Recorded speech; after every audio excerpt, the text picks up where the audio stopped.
여러분 안녕하십니까? 부동산 학교론 한동균입니다. 자, 이번 시간은 여러분 교재 456쪽이 되어 있습니다.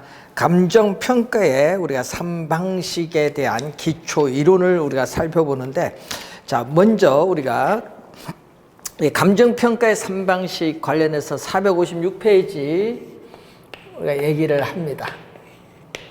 자, 이 내용이 또 기초이론이 또 시험 지문에 또 자주 출제되기 때문에 흐름을 또 잘 기억을 해 두셔야 되겠습니다. 자, 비용성이죠. 어느 정도의 비용을 투입을 해서 생산된 재화인가, 이 비용성의 원리를 근거로 하죠. 비용성의 원리를 근거로 해서 비용은 공급 측면에서의 특징이죠. 그래서 공급자 가격의 특징을 가지고 있어요. 공급자 가격의 특징을 가지고 있다, 이렇게 보시면 되겠죠. 그래서 나타난 방식이 원가 방식을 의미하죠. 원가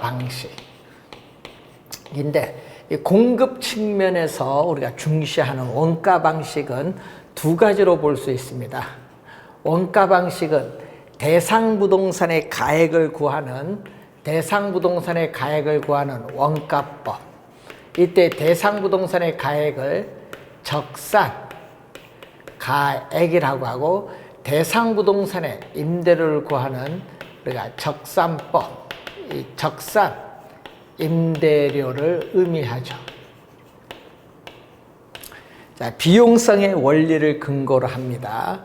자, 그리고 우리가 또 부동산을 이용함으로써 어느 정도의 이익, 편익을 얻을 수 있느냐, 또 수익성의 원리를 근거로 해서 나타나죠. 이 수익성의 원리를 근거로 해서 나타나는 이 수요자 가격의 특징이 또 있죠.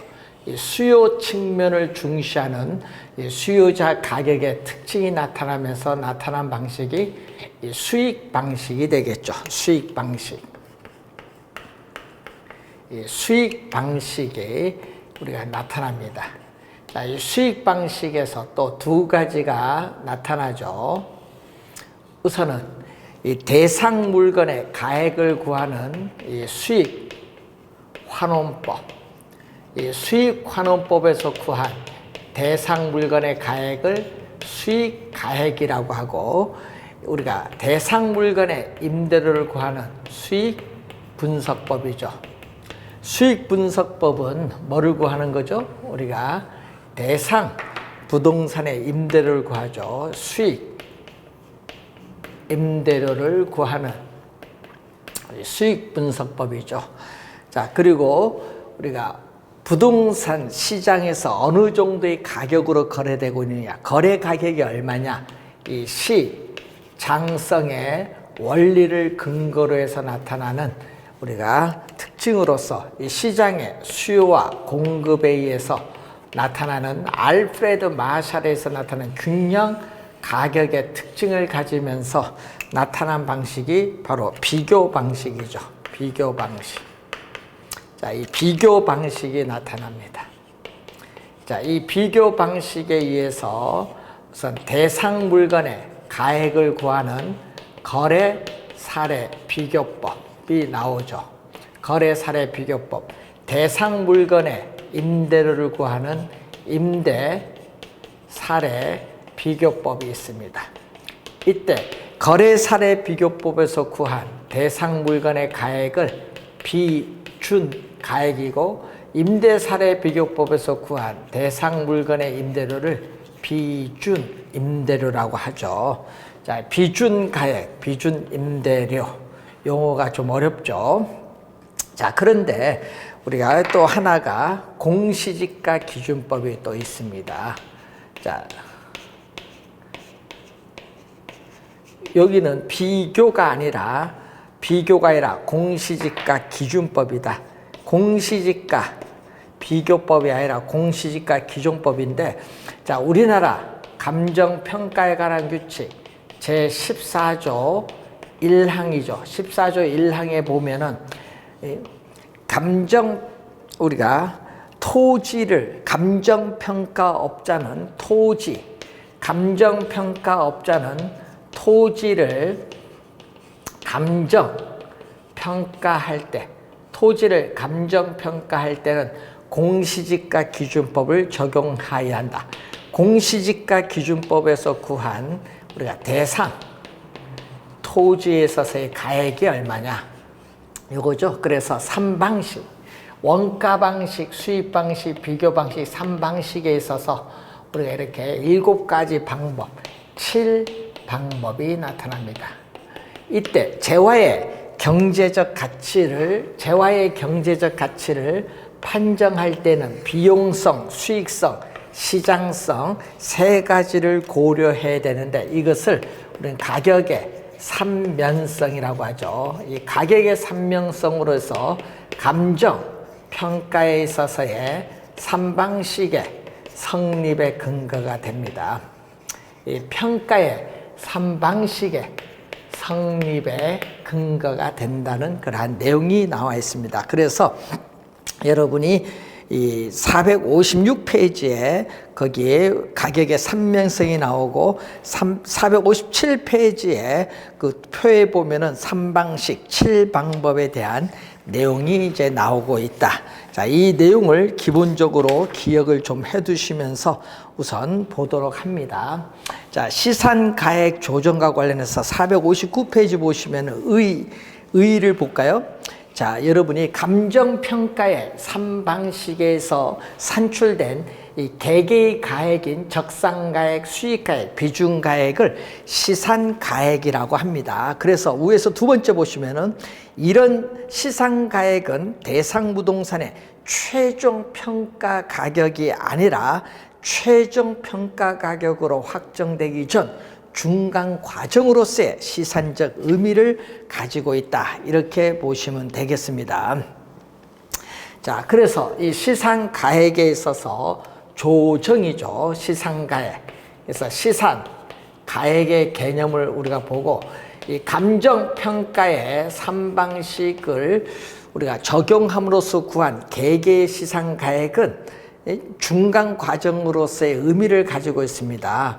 그래서 이 감정평가의 3방식을 적용함으로써 구한 이 개개의 가액인 시산가액을 상호 관련시켜 재검토함으로써 이 시산가액의 격차를 축소시켜 나가는 작업을 시산가액 조정이라고 하죠. 이 조정의 개념이 이제 나와 있습니다.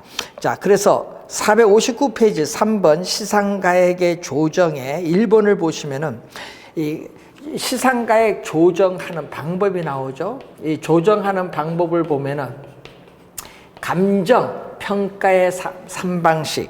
자, 감정평가의 3방식을 단순히 산술평균하는 것이 아니다.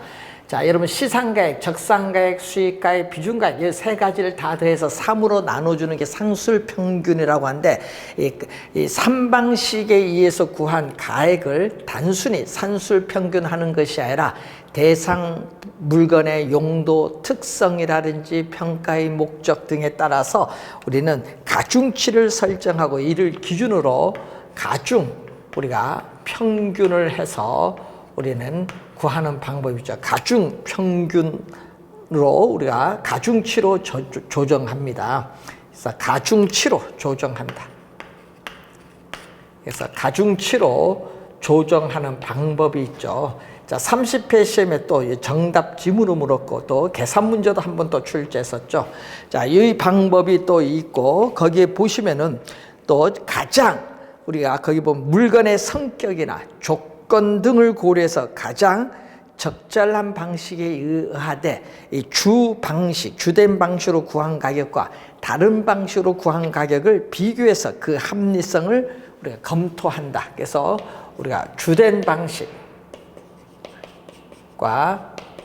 부수 방식, 다른 방법으로 구한 가액을 요걸 비교해서 상호 검토해서 합리성을 조정을 하는 방법, 2가지 방법이 있죠. 가중치로 조정한다는 걸 기억을 좀 해두셔야 되겠습니다. 자, 시산가액 조정인데 여러분 교재 458페이지 보시면은 우리나라 감정평가에 관한 규칙 제12조에 시산가액 조정을 두고 있다라는 것. 자, 1번 볼까요? 감정평가업자는 대상 물건별로 정한 이 감정평가의 주된 방법을 적용을 하여 감정평가하여야 한다. 하여야는 반드시죠. 다만 주된 방법을 적용하는 것이 곤란하거나 부적절한 경우에는 다른 감정평가 방법을 사용할 수 있다. 적용할 수 있다라는 거 1항이죠. 2항 보시면은 감정평가업자는 대상 물건의 감정평가액을 결정하기 위하여 제1항에 따라 어느 하나의 감정평가 방법을 적용하여 산정한 시상가액을 제11조 각 호의 감정평가 방식, 원가 방식, 수입 방식, 비교 방식 있죠? 이 평가의 방식 중 다른 감정평가 방식에 속하는 우리가 하나 이상의 감정평가 방법, 이 경우 공시지가 기준법과 그 밖에 비교 방식에 속한 감정평가 방법은 서로 다른 감정평가 방식에 속한 것으로 본다. 그래서 이 다른 감정평가 방식에 속하는 하나 이상의 감정평가 방법으로 산출한 시상가액과 비교하여 합리성을 검토해야 한다. 다만 대상 물건의 특성 등으로 인해서 다른 감정평가 방법을 적용하는 것이 곤란하거나 불필요한 경우에는 그러하지 아니하다. 자, 3항 보면은 감정평가업자는 제2항에 따르는 검토 결과 제1항에 따라 산출한 시상가액에 합리성이 없다고 판단되는 경우에는 주된 방법 및 다른 감정평가 방법으로 산출한 시상가액을 조정해서 감정평가액을 결정할 수 있다. 자, 이 내용이 여러분 12조인데 이 조문이 또 출제를 또 자주 하고 있습니다. 자, 그리고 460페이지에 보시면은 감정평가에 관한 규칙 제2조에 여러 가지 용어가 나오는데 거기 여러분 1번부터 시장가치 개념, 원가법, 적산법 쭉 나오죠. 자, 여러분 2번부터 8번까지 개념은 계속 시험에 출제하고 있습니다. 2번에서 8번까지 잘 공부해 두시고 32회 작년에는 수익환원법의 개념이 정답으로 물었죠. 자, 2번에서 8번까지 잘 공부해 두시고 자, 9번, 10번은 이미 다 공부했습니다. 9번, 10번은 이미 공부했고 자, 그리고 자, 12번 볼까요? 감정평가업자가 감정평가를 할 때는 실지 조사를 하여 대상 물건을 확인해야 한다. 반드시. 다만 실지 조사를 하지 아니하고도 객관적이고 신뢰할 수 있는 자료를 충분히 확보할 수 있는 경우에는 실지 조사를 하지 아니할 수 있다. 예를 들면 유가증권 같은 경우죠. 자, 그리고 여러분 13번 우리가 관련해서 좀 보시고 자, 감정평가업자는 토지를 감정평가할 때에는 뭐를 공시지가 기준법을 적용하여야 한다. 그런데 거기에 또 뭐가 나왔죠? 적정한 실거래가를 기준으로 토지를 감정평가할 때는 적정한 실거래가 기준이죠. 그럴 때는 거래사례 비교법을 적용하여야 한다 얘기죠. 자, 14번 적정한 실거래가의 개념이 나옵니다. 요거 아직 출제되지 않았기 때문에 꼭 기억해 두시고 부동산 거래 신고에 관한 법률에 따라 신고된 실제 거래 가격으로서 도시 지역은 3년 그 밖의 지역은 5년, 3년, 5년 동그라미 거래 시점이 도시 지역은 3년 이내 그 밖의 지역은 5년 이내인 거래 가격 중에서 감정평가업자가 인근 지역의 지가 수준 등을 고려하여 감정평가의 기준으로 적용하기에 적정하다고 판단하는 거래 가격을 적정한 실거래 가격이라고 하죠. 자, 15번부터 이제 자주 출제하는데 자, 우리나라 거기 보시면 15조에 있어서 건물 같은 거죠. 15조 1항의 건물. 자, 건물은 원가법을 적용하는 것이야. 건물은 우리가 거래 사례 비교법이 아니라 뭐를 적용한다? 원가법을 적용한다. 자, 건물은 원가법을 적용을 한다. 네, 건물은 거래 사례 비교법이 아니라는 거. 자, 건물은 거래 사례 비교법을 적용하는 것이 아니라 원가법을 적용한다. 자, 15조 1항에 나온 개념이죠. 자, 그리고 16번 보시면은 제16조가 나오죠. 토지와 건물의 일괄 평가인데 감정평가업자는 집합 건물의 소유 및 관리에 관한 법률에 따른 구분 소유권이 대상이 되는 건물 부분과 그 대지 사용권을 일괄하여 감정평가하는 경우에는 뭐를 거래사례 비교법을 적용해야 됩니다. 여러분, 거래사례 비교법입니다. 원가법이 아닙니다. 거래사례 비교법을 적용해야 된다. 그래서 토지와 건물에 있어서의 일괄평가 제16조죠. 우리나라 감정평가에 관한 우리 16조 거래 사례 비교법을 적용을 해야 된다. 예? 자, 뭐가 아니다? 원가법이 아니라는 것. 제16조에 대한 얘기가 나오고, 자, 17조 살림이죠. 감정평가업자는 살림을 감정평가할 때 산지와 임목을 구분하여 감정평가해야 한다.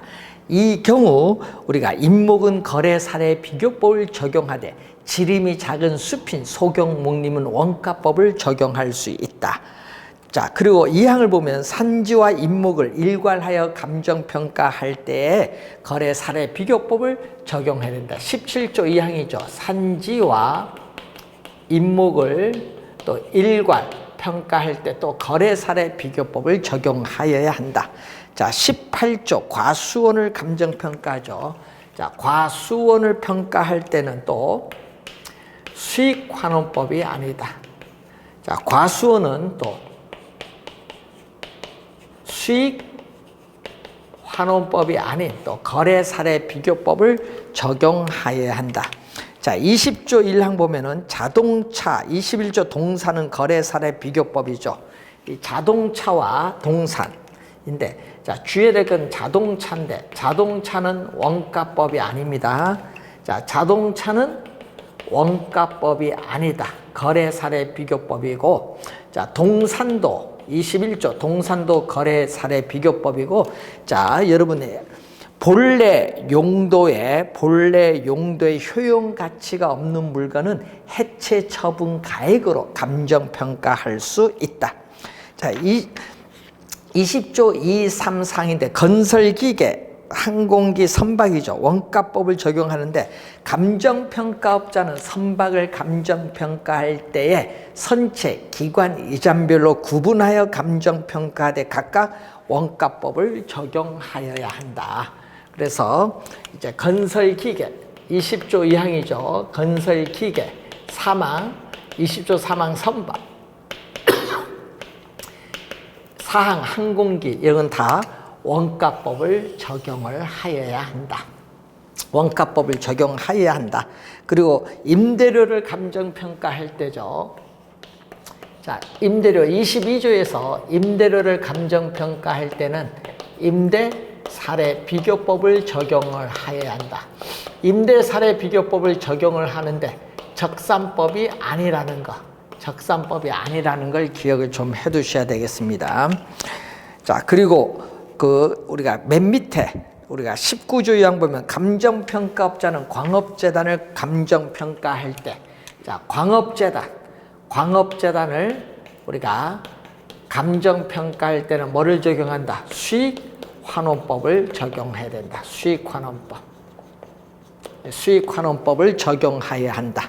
자, 그리고 우리가 여러분 관련해서 이 462페이지에 거기에 24번 볼까요? 감정평가업자는 영업권, 특허권, 상표권, 디자인권, 실용신앙권, 저작권, 전용측선 이용권, 그 밖에 무형자산, 그 밖에 이 무형자산을 감정평가할 때는 수익환원법을 적용하여야 한다.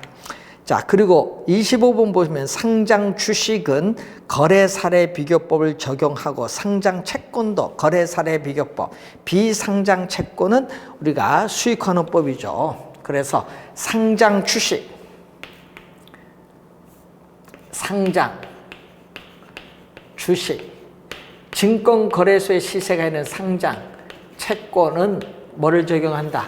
거래사례 비교법을 적용하는데 증권거래소의 시세가 없는 비상장 채권이라든지 기업의 가치를 감정평가할 때는 수익환원법을 적용해야 된다. 여러분 여기 원가법 요 관련해서 여러분 2년 전 31회 시험에 출제를 했었죠. 그래서 2년에 한 번 29회도 나오고 27회도 나오고 25회도 나오고 거의 2년에 한 번씩 정도 나오는데 작년에 출제하지 않았기 때문에 올해 출제가 될 가능성이 또 높다.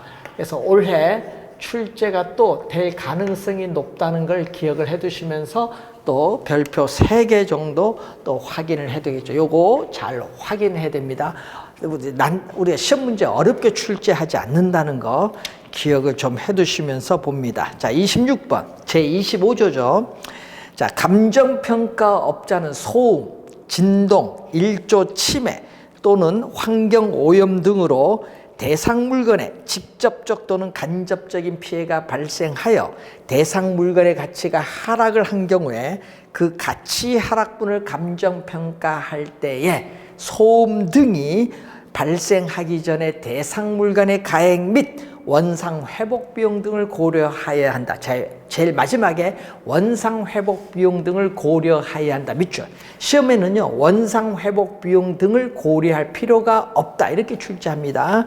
주의를 좀 해두셔야 되겠고요. 자, 그러면은 그 관련해서 자, 여러분 463페이지에 보시면은 자, 거기에 색깔 있는 바로 밑에 감정평가에 관한 규칙 제14조 1항이죠. 감정평가업자는 토지를 감정평가할 때에는 공시지가 기준법을 적용해야 된다. 공시지가 기준법 그걸 염두에 두시고 그리고 3번 보세요. 감정평가업자는 절정한 실거래가를 기준으로 토지를 감정평가할 때는 거래사례비교법을 적용해야 한다라는 거 그거 1번과 3번 체크를 좀 해두셔야 됩니다. 자, 여러분이 거기에 또 462쪽에 그 감정평가의 절차 14조 2항 볼까요? 감정평가업자는 공시지가 기준법에 따라 토지를 감정평가할 때 다음 각 호의 순서에 따라야 한다. 제일 먼저 비교표준지를 선정합니다. 그래서 인근지역, 대상 토지가 속한 지역인 인근지역에 있는 표준지 중에서 우리 대상 토지와 용도 지역, 이용 상황, 이 주변 환경 등이 같거나 비슷한 토지를 표준지를 선정할 것. 다만 인근 지역에 적절한 표준지가 없는 경우에는 인근 지역과 유사한 지역적 특성을 갖는 동일 수급권 안에 유사 지역에 있는 표준지를 선정할 수 있다. 인근 지역에 표준지가 있으면 선정하고 인근 지역에 표준지가 없으면 유사 지역에 있는 표준지를 선정할 수 있다. 이런 얘기죠. 그래서 비교 표준지를 제일 먼저 선정하고 그 다음에 시점 수정을 하죠. 자, 그래서 국토의 계획 및 이용에 관한 법률에 따라 국토교통부 장관이 조사 발표하는 비교 표준지가 있는 시군구에 같은의 동그라미, 같은 용도지역 지가 변동률을 적용할 것. 다음 두 가지 경우에는 그러하지 아니하다. 첫 번째 보시면은 같은 용도지역의 지가 변동률을 적용하는 것이 불가능하거나 적절하지 아니하다고 판단되는 경우에는 공법상 제한이 같거나 비슷한 용도지역의 지가 변동률, 이용 상황별 지가 변동률 또는 해당 시군구의 평균 지가 변동률을 적용할 것. 자, 두 번째는 지가 변동률을 적용하는 것이 불가능하거나 적절하지 아니한 경우에는 한국은행이 조사 발표하는 한국은행 동그라미 생산자 밑줄 생산자 물가지수에 따라 산정된 생산자 물가 상승률을 적용할 것. 여러분 통계청에서의 소비자 물가지수가 아닙니다. 한국은행이죠. 그 다음에 지역 요인 비교, 개별 요인 비교에서 그 밖에 요인 보정인데 자, 대상 토지의 인근 지역 또는 동일 수급권 내의 유사 지역의 가치 형성 요인이 유사한 정상적인 거래 사례 또는 평가 사례 등을 고려할 것. 그 밖에 요인 보정이 나오고 있습니다. 순서, 절차 순서, 비교 표준지 선정, 시점 수정, 지역 요인 비교, 개별 요인 비교, 그다음 그 밖에 요인 보정인데 이 시점 수정에서 여러분이 2년 전에 또 출제를 했습니다. 자, 주의를 좀 해두시면서 여러분 교재 우리가 63페이지에 건물의 평가 15조부터 여러분 교재 우리가 65페이지의 제25조까지 요 조문들이 시험에 또 자주 출제가 되고 있다. 시험 출제가 예상되는 중요한 부분이라는 것을 또 우선 확인을 해 두시면서 우리가 보도록 합니다. 자, 그 정도 용어 우리가 확인을 해 두시기 바라고, 여러분 468페이지 보시면은 우리가 원가 방식이 나오죠. 제3절 원가 방식이 나오고 있는데, 자, 원가법의 개념이 나오죠. 원가법은 대상 물건의 다시제자죠. 대상 물건의 재조달 원가. 대상 물건의 재조달 원가에서 감가 수정을 하죠. 감가 수정액 또는 감가 누계액이죠. 감가 수정액, 감가 누계액이라고 합니다. 감가 수정액, 감가 누계액이라고도 하는데, 대상 물건의 재조달 원가에 뭐를 하여? 감가 수정을 하여. 감가 수정의 네모. 자, 시험 문제 또 요 네모 안에 들어올 말이 무엇입니까? 또 출제하죠. 대상 물건의 재조달 원가에 감가 수정을 하여 대상 물건의 가액을 산정하는 감정평가 방법을 원가법이라고 한다. 이 개념 작년에 또 출제를 했습니다. 개념 정확하게 기억을 좀 해두시고, 자, 여러분 그 공식에 감가 수정의 네모 씌워두시면 되겠죠. 자, 적용 대상을 보면 우선 우리 상각 자산에 적용이 가능하다. 상각 자산에 적용이 가능하고, 우리가 또 재생산이 가능한 조성지, 매립지와 같은 토지에도 적용이 가능하다는 것을 우선 염두에 좀 두시면 되겠습니다. 자, 그런데 뭐 재생산이 불가능한 토지에는 기성시가제 토지는 적용이 불가능하고, 또 상각이 불가능하죠. 그래서 그런 토지에는 적용이 불가능하다. 우리가 특수 목적용 부동산, 학교나 공공 건물, 공항 등의 특수 목적 부동산 평가에 유용하게 적용할 수 있는 장점을 가지고 있다는 걸 항상 기억해 두시고, 원가법은 특히 신축 건물에 유용하게 적용할 수 있어요. 특히 원가법은 감가가 별로 없는 신축 건물에 유용하게 적용할 수 있고, 또 재생산이 가능한 조성지, 매립지와 같은 토지에도 적용이 가능하다. 이런 것은 기본적으로 우리가 기억을 해 두실 필요가 있습니다. 자, 그래서 원가법을 구성하는 2대 요소는 재조달 원가와 감가 수정이죠. 재조달 원가와 감가 수정 두 가지로 구성되어 있다. 원가법을 구성하는 2대 요소는 재조달 원가, 감가 수정 두 가지로 구성됐는데, 항상 이런 수식은 시험에 우리가 자주 출제를 하기 때문에 이 수식의 개념들은 기본적으로 여러분이 기억을 해 두셔야 되는 그러한 부분이 되겠습니다. 네, 잘 우리가 기억을 해 두시고, 우리가 다음 시간에는 우리가 원가법에 있어서 구성 요소인 재조달 원가, 감가 수정에 대한 전반적인 내용을 살펴보도록 하겠습니다. 여러분 교재 469쪽부터 시작을 하도록 하겠습니다. 수고 많으셨습니다.